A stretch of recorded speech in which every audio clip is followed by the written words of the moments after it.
എവിടെ കയ്യിലാമ്മ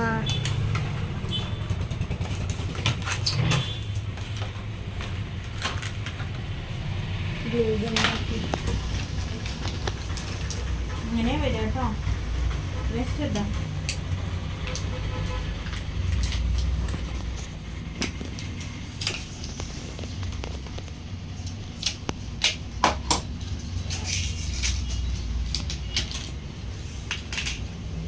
ഞാൻ മൂക്കിലാവുകൊണ്ട് ഇത്രയും വലിയ ഇത് ഇടണില്ല കേട്ടോ.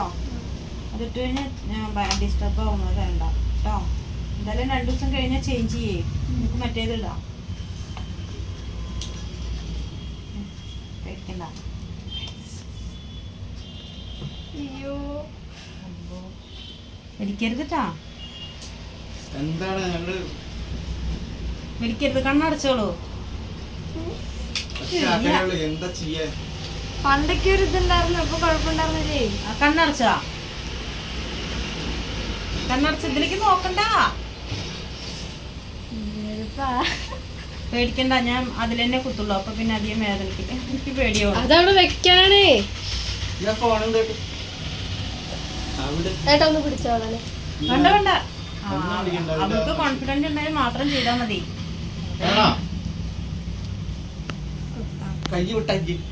എന്താ അച്ഛനെ ഒരു തവണ കുത്തിയതല്ലേ, അപ്പൊ നമുക്ക് അറിയാലോ ഇങ്ങനെയാണെന്ന്. അത് പെട്ടെന്നാവും. അതാ ഹോളിൽ കൂടെ വരുമ്പോ അധികം വേദനിക്കില്ല. ഓക്കേന്ന് പറയും. നീ ഓക്കേന്ന് പറഞ്ഞാ ഞാൻ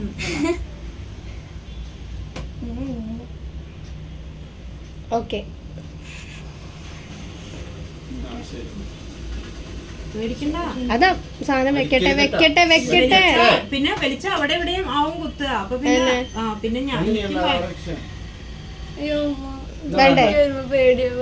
അപ്പൊ ഇതിന് നോക്കണ്ട, ഇതിന് ശ്രദ്ധിക്കേ വേണ്ട.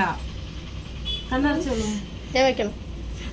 നിങ്ങളൊന്ന് വെച്ചു കൊടുക്കുന്ന അടിച്ചിട്ട് അടിക്കരുത് കേട്ടോ. ഇല്ല അയ്യേ, ഞാൻ എങ്ങനെ അടിക്കുക? മൂക്കിലേക്ക് വെക്കാനാണേ. ചെയ്യട്ടെ.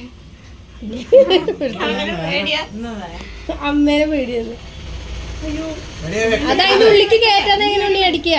ഒരു മിനിറ്റ് എടി, അതിന്റെ ഉള്ളിൽ ശങ്കീരി പോലും ഇല്ല. ഇല്ല, ഞാൻ അത് വെച്ചിട്ടില്ല. കാരണം മൂക്കാവുമ്പോ അത് ബുദ്ധിമുട്ടാവുള്ളൂ വെച്ചിട്ടേ.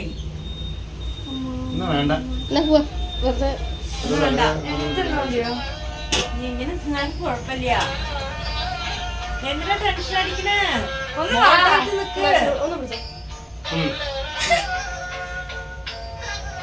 നമ്മുടെ ഈ എക്സ്പ്രഷനൊക്കെ വീഡിയോ എടുത്തോളൂ കേട്ടോ. ഇനി വലിക്കരുത്, ഇനി വലിക്കരുത്. വലിക്കരുത്. അച്ഛൻ വന്നപ്പോ ഓക്കെ ആയി.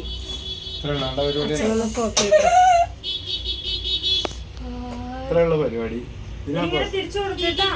ഞാൻ ഉള്ളില് ഇതിട്ടിട്ടില്ല, അതുകൊണ്ട് ചിലപ്പോ അങ്ങനെ പോരരുത് കേട്ടോ. ഇങ്ങനെ വെച്ചു കൊടുക്കാം കേട്ടോ. വേനുണ്ടോ? അപ്പൊ അച്ഛൻ എന്റെ മനസ്സിങ്ങനെ കിടക്കടാന്ന് വരും. കോൺഫിഡൻസ് ആണ്. 150.